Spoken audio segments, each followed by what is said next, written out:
이제 5월 우리가 한 달을 이제 마무리 짓는, 그리고 5월이 가정의 달인 것을 감안해서 특별히 가정에 관한 이야기를 한번 마무리를 짓고 5월을 마쳤으면 좋겠다 하는 마음에서 오늘 룻기서 말씀을 하나님 주신 말씀으로 받아서 여러분과 함께 은혜를 나누고자 합니다.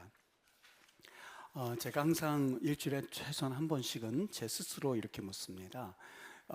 이성훈아, 네가 예수를 믿는 목적이 무엇이냐 하는 그 질문을 제가 스스로 던져보고, 제가 그 질문에 대해서 반듯하게, 그리고 제가 서슴 없이 준비할 답변을 가지려고 매번 애를 씁니다. 그래야 제가 처음 이 마음을 잃지 않고 제 방향을 정할 수 있기 때문에, 한 월요일 아침만 되면 내가 예수를 믿는 목적이 뭔가 하는 것을 스스로 질문하고 거기에 답변을 냅니다.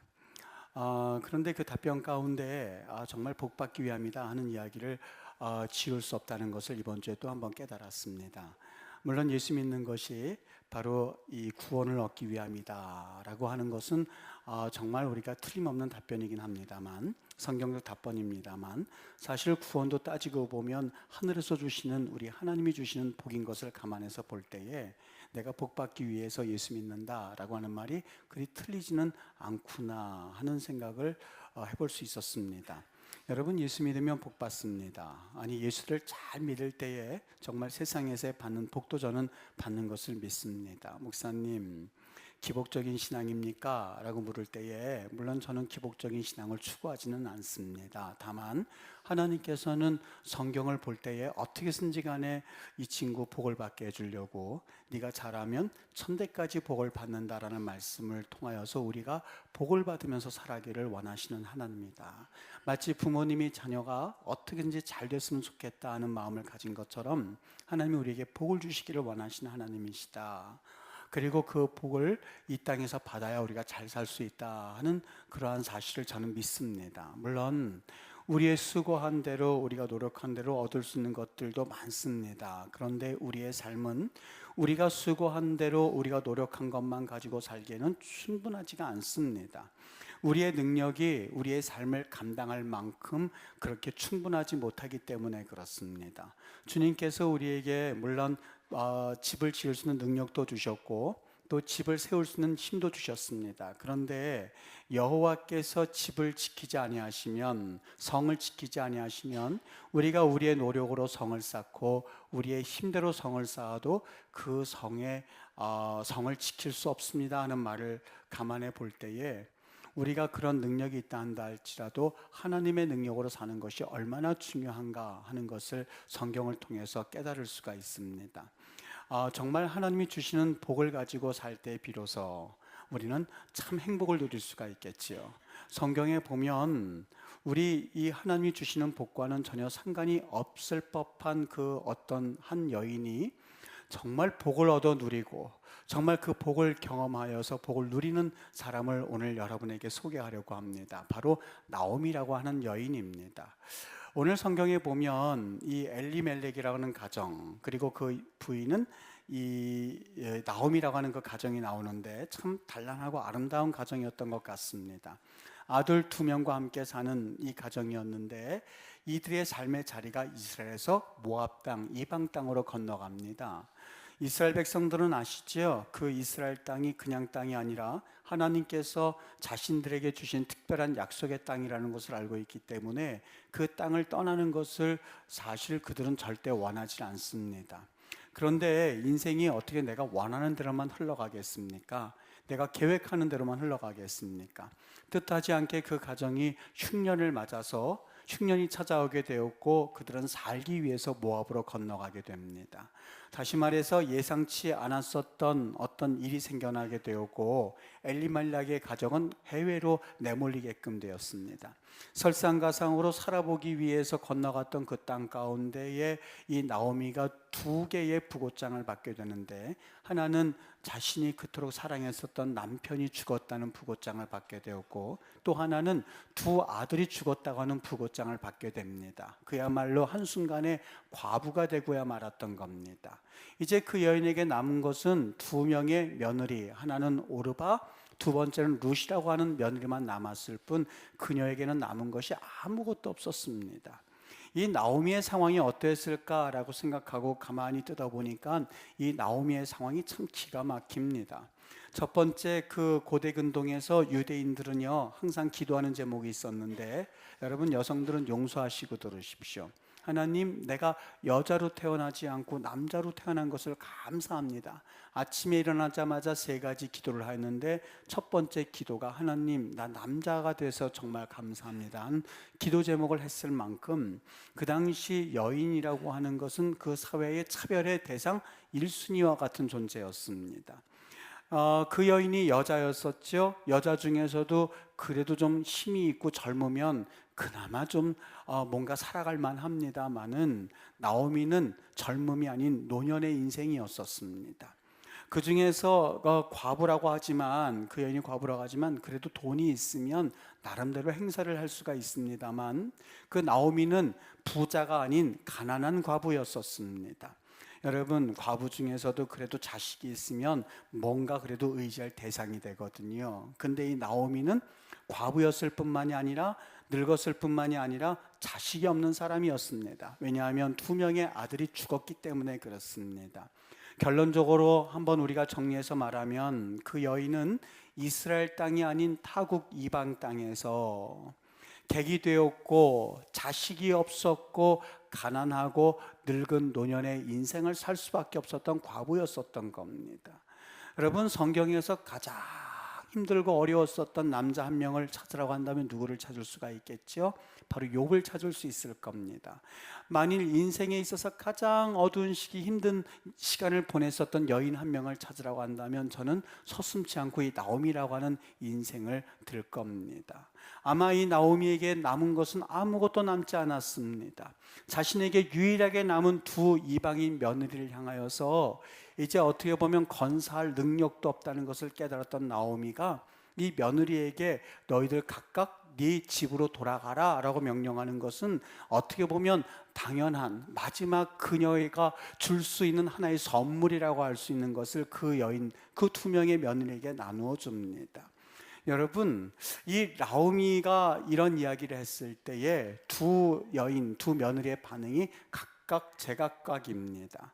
물론 겉으로는 표현하진 않았지만 이 오르바와 룻이 이 나오미가 어떻게 나올지 마음으로 사실상 궁금했을 겁니다. 우리 시어머니가 우리를 걸어서 이스라엘로 가자고 하면 어떡하지? 거기에는 물도 설고 낫도 설고 언어도 다르고 풍습도 다르고, 우리는 금오스 신을 섬기는데 저기는 여호와를 섬기는 저 나라에 내가 어떻게 간단 말일까? 라고 했었을 때에 나오미가 그 2 며느리를 향해서 너희들 각각 네 살고 싶은 곳으로 떠나가라 했었을 때에, 물론 겉으로는 그러지 않았겠지만 속으로는 이 오르바는 너무 기뻤을 거예요. 마음 가운데 아이고 하나님 감사합니다, 아니 하나님이라고 그러지 않았겠죠. 아이고 금오스 신이시여 감사합니다 라고 말하면서 어머니에게 인사를 하고 얼른 떠나갑니다. 겉으로는 울곤 있었지만 그 마음 가운데 자기 살 길을 찾아 떠났었던 것이죠. 2 번째 여인 이 룻이요, 자기 어머니가 떠나가라는 말에도 불구하고 그 룻은 어머니를 붙잡고 쫓아나서게 됩니다. 여러분, 이게 사실 어떻게 보면 며느리라면 당연하지 이렇게 생각할 수 있습니다만, 신명기 23장 3절에 가서 보면은요, 암몬 사람과 모압 사람은, 여기 어떤 사람이라고 구체적으로 열거하고 있습니다. 여기 오늘 룻이 어느 여인 사람이죠? 모압 여인이었습니다.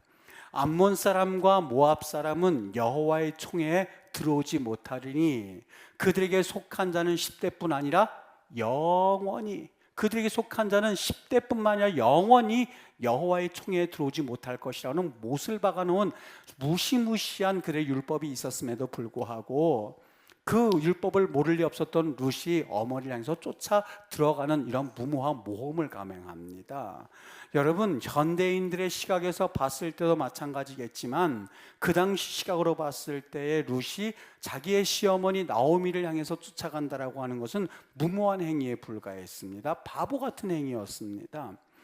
제가 책방을 들어갔다가 그 키우츠 교수라고 하는 그 사람이 쓴 책, 번역된 책이 눈에 갑자기 확 들어왔습니다. 그 책 제목이 뭐냐면 바보는 뭐라고 되냐면 바보는 못 살아 이렇게 돼 있으면 그냥 지나갔을 거예요. 근데 거기 뭐라고 되냐면 바보는 신의 선물이라는 게 눈에 확 들어온 거예요.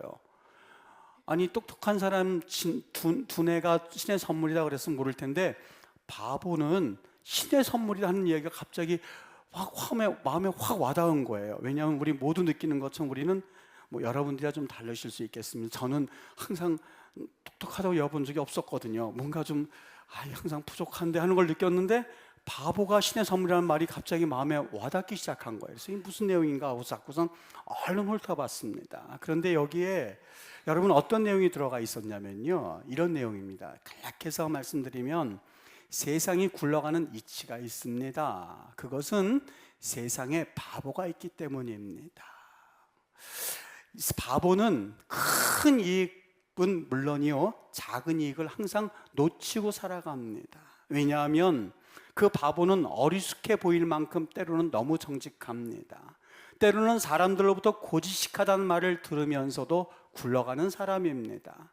세상이 뭐라고 말하든지 언제나 묵묵히 자기 길을 걸어가는 이 바보가 있기에 이 세상은 정말 아름다워질 수 있습니다 라고 말하면서 이 세계를 움직였던 사람들을 하나하나 열거하면서 그 사람들이 얼마나 바보인지를 역설적으로 표현해 온 책이었습니다.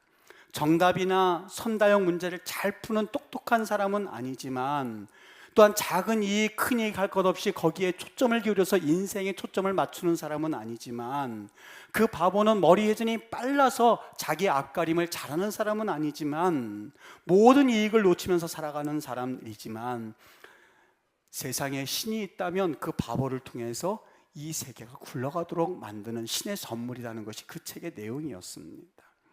여러분, 이 룻을 가만히 보면 자기의 이익을 쫓아가는 오르바와는 달리 어떻게 보면 바보 같은 선택을 했었던 사람이 룻이었습니다. 왜요? 이제부터 자기가 사는 것도 바쁘지만 자기가 봉양해야 할 늙은 시어머니가 계셨던 사람입니다. 그녀에게 얻을 수 있는 것은 아무것도 없었습니다. 사실 똑똑한 사람이라면 얼른 어머니 안녕히 계세요 하고 돌아가서 하는 것이 맞습니다만 그 여인은 바보의 길을 택했습니다. 저는 궁금했습니다. 그 시어머니를 바라보는 그 룻이 어떤 마음이 있었기에 그런 바보 같은 선택을 했을까 하다가 눈에 들어온 문장이 있었는데 여러분 거기 14절에 보면 이렇게 말합니다. 소리를 높여 다시 울더니 룻은 그를 붙쫓았더라 라고 말입니다. 시어머니 나오미를 붙쫓았더라. 여기 붙쫓았다라는 말이요, 붙잡았다, 쫓았다는 말이 두 가지가 합성된 용어입니다. 히브리 말로 다부카라고 되어 있는데 저는 이 말이 어디에서 쓰였나 하고 찾아보다 깜짝 놀랐습니다. 이 말이 어디에 쓰이냐면 아담과 하와가 한 몸을 이룰지니라 할 때 있었지요. 한 몸을 이루는 것은 하나님의 정해주신 이치였었고 하나님의 명령이었습니다. 아담과 하와가 부모를 떠나서 한 몸을 이룰지라 할 때의 그 다부카란 말이 바로 그 말의 의미였습니다. 다시 말하면 이 룻이 자신의 시어머니를 붙쫓았던 것은 자신의 남편을 바라봐서 아유 어머니가 불쌍하다가 아니었었어요. 동정에 의하여서 쫓아간 것이 전혀 아니었었어요. 나 없으면 시어머니 어떻게 살까라는 마음이 아니었었어요. 그 말은 더 깊은 의미가 숨겨져 있었는데 어머니 그런 말씀 마세요. 가족은 남편과 아내를 인위적으로 나눌 수 없는 것처럼 가족은 하나님께서 묶어주신 공동체예요. 어머니 가라고 말씀하시지만 그 기도 다시 한번 해보세요. 하나님께서 아담과 하와를 하나로 묶어주셨던 것처럼 가족이라는 것은 하나님이 묶어주신 거거든요 라고 하는 사명감에 의해서 그 시어머니 나오미를 쫓아갔었던 거예요. 그게 바로 다부카, 붙쫓았더라는 것의 의미입니다. 여러분 참 귀하지 않습니까?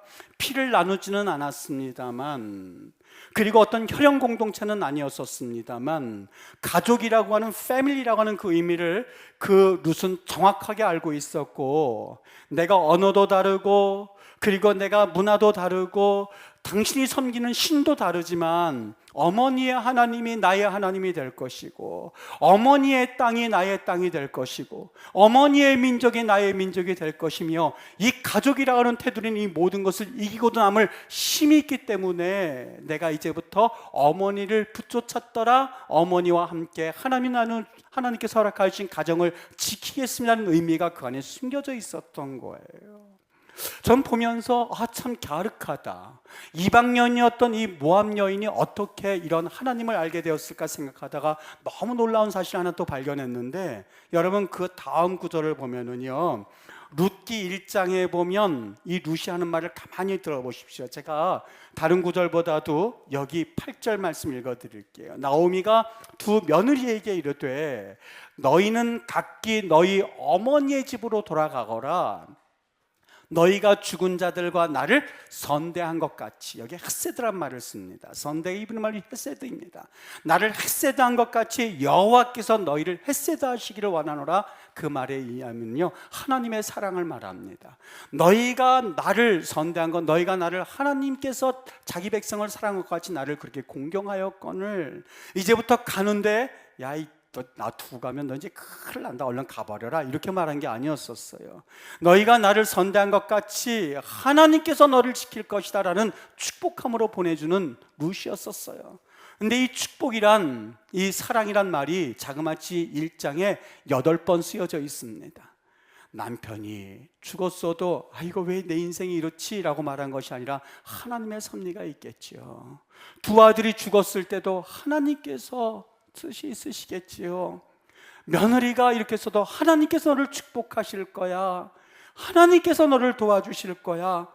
큰아들이 죽을 때, 둘째 아들이 죽을 때 모든 것을 툭툭 털고 일어나면서 내 삶은 하나님께 있노라, 내 운명이 하나님께 있노라라는 하나님이란 이야기를 계속해서 읊조리면서 하는 그의 삶을 룻은 보게 되었고, 그 어머니의 신앙을 바라보면서 룻은 하나님, 나에게 묶어준 이 공동체를 내가 어떻게 버리겠습니까?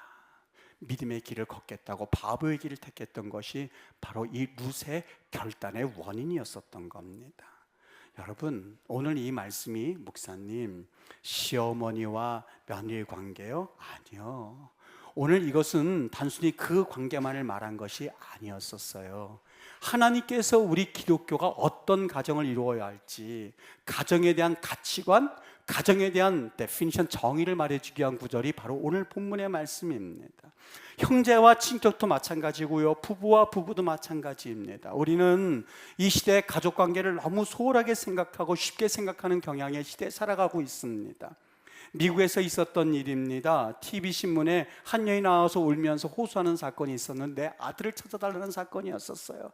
근데 나중에 밝혀지고 봤는데 그 아들은 그 어머니가 살해했는데, 그 이유인즉 남편이 죽고 새롭게 시집을 가야만 하는데 자녀가 걸리적거리니까 그 여인이 자녀를 살해한 거예요. 그리고 텔레비전 나와서는 찾아달라고 울면서 하다가 그 아이를 어떻게 살해했는지를 다 보여주는 엄청난 사건이 한번 있었던 적이 있습니다. 여러분, 다시 한번 우리 가정을 돌이켜봐야 되지 않겠습니까? 정말 우리 가정을 하나님께서 주신 가정이라고 생각한다면, 여러분, 내 남편과 내 아내, 내 자녀는 거추스러운 것이 아닙니다.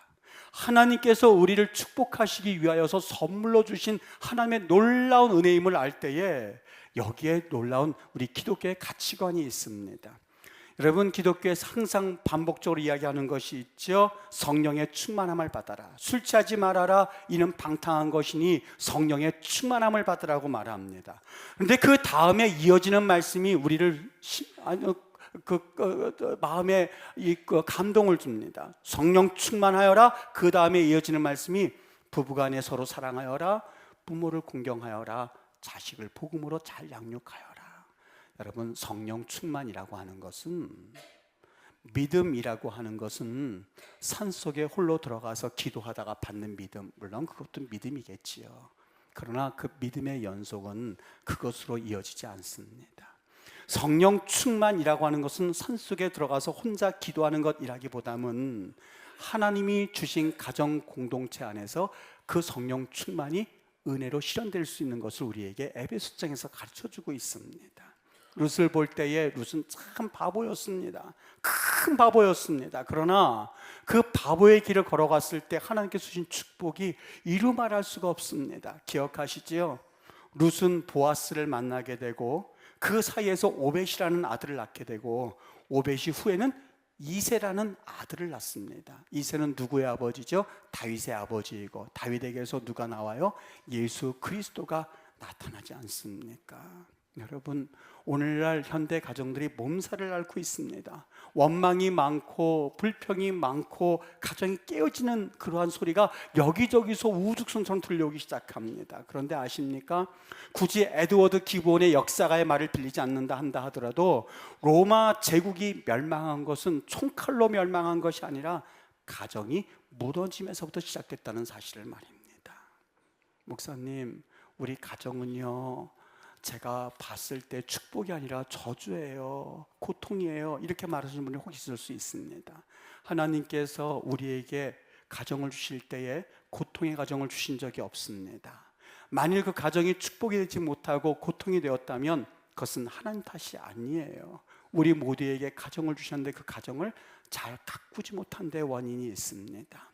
여러분, 식물도 잘 다스리고 관리해야만 하는 것처럼 가정도 역시 시간을 투자하고 가정을 다스릴 줄 알고 그 가정을 섬길 줄 아셔야만 합니다. 몇 년 전 미국에서요, 가장 모범적인 가정을 정부가 선정해서 발표한 가정이 있었습니다. 미국 국무성 조사였습니다. 놀랍게 그 발표 가운데 누가 들어가 있었냐면 한국인 가정이 한 명 들어가 있었는데 고광림, 전혜성 부부 가정입니다. 이 두 분 모두 박사입니다.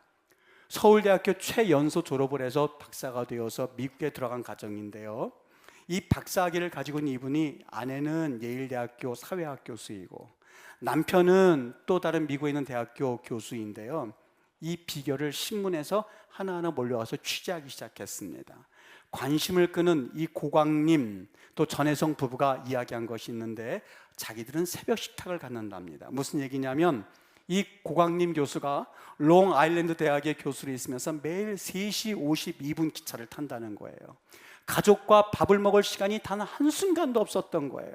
그래서 기도하다가 이 고광님 전혜성 부부가 우리 이렇게 살아서는 안 되겠다. 그래서 온 가족을 새벽 3시에 깨우기 시작했답니다.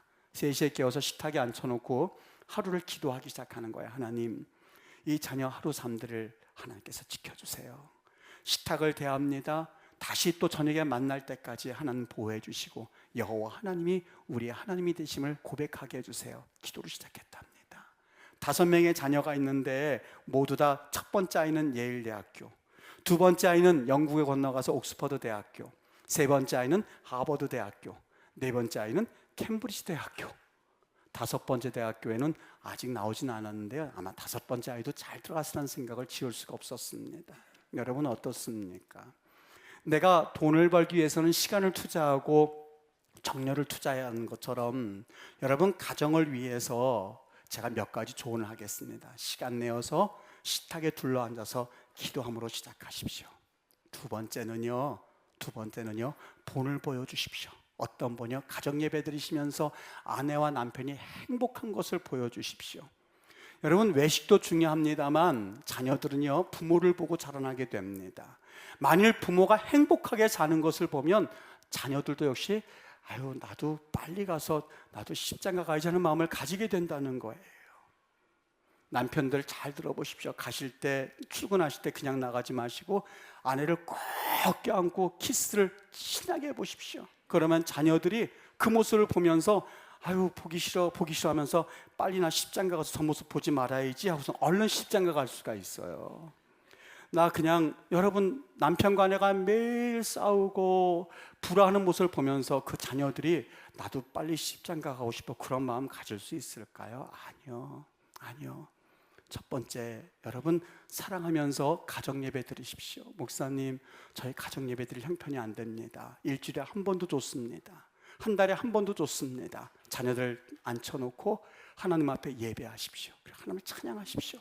끝나자마자 남편과 아내가 꼭 껴안고 사랑하십시오. 여러분 마음의 소원을 품으십시오. 아름다운 가정이 또 다른 아름다운 가정을 낳는 법입니다. 제가 마음에 소원하는 제목이 있다면 저희 첫째 딸 25살에 시집 보내는 겁니다. 하나님 일찍 보내주세요. 아직까지 포옹하고 키스하는 모습은 갖지는 않았지만 오늘 이 설교 끝나고 나서 내일부터 한번 하려고 합니다. 같이 하시자고요. 목회자서부터 같이 하시죠. 그러면 자녀들이 그 모습 보기 싫어서도 얼른 나도 저렇게 보야지 해방받으려고 해서 갈지 알겠습니까? 여러분 같이, 우리 문화가 키스하는 문화가 아니에요. 저도 사랑해라는 말을 정말 못하겠어요. 이게 미국에서는 I love you 3번 안 하면은요 이혼 사유랍니다. 근데 한국에서는 I love you 3번 하면 이혼 사유래요. 왜냐면 무슨 짓 했길래 나한테 I love you라고 그러지? 그럴까 봐요. 여러분, 저도 그렇지만 우리 하시자고요. 남편은 아내를 향해서 I love you, 사랑해. 인터넷에 실렸는데요. 사랑이라는 반응을 보였을 때 뭐라고 하나, 그걸 유튜브에서 실어놨는데 한국 사람들 99%가 엄마 사랑해, 또 여보 사랑했더니 반대편 대답은 답변이 너 왜 그래? 거기서 시작이 되는 거야. 너 왜 그래? 무슨 일이야? 왜 그런 말 하지? 이게 반응이 보이더라고요. 여러분, 하나님 안에서 우리 가정 예배 드리면서 사랑하십시오. 두 번째, 시간을 내어서 식탁에 둘러앉아서 기도함으로 시작하십시오. 5월 가정 예배 드리면서요. 세 번째, 여러분 온 가족이 하나님을 가장 사랑한다는 마음을 가지고 11조 생활하십시오. 11조, 온 가족이 결단해서 11조 생활하십시오. 하나님께 어떻게 헌신하면서 살아가는 것인지, 어떻게 살아가는 것이 맞는지 고백하면서 11조 생활하십시오. 제가 5월 가정 한 달 어떻게 마무리 지을까 하다가 오늘 이 말씀을 여러분과 나누려고 합니다. 여러분, 가정들마다 깨어지고 너무 마음 아파서 눈물로 내 가정을 어떻게 회복할까 하는 가정들이 혹 여기에 있다면, 오늘 이 말씀이 여러분의 가정을 살리고 여러분의 가정이 살아야 여러분 교회가 삽니다. 여러분의 가정이 행복해야만 교회가 행복합니다. 우리 기독교는 여러분 가정 다 포기하고 교회에 전념하십시오라고 말하지 않습니다. 아니에요. 가정을 살려야만 합니다. 아내와 남편이 사랑하고 부모와 자녀가 화해하고, 그리고 며느리와 시어머니가 끌어안고 진정 하나님 안에서 다시 한번 회복의 그 눈길을, 정말 여러분 주님 안에서 장인 장모 화해하면서 믿음 가운데 설 수 있게 되기를 주의 이름으로 축복합니다.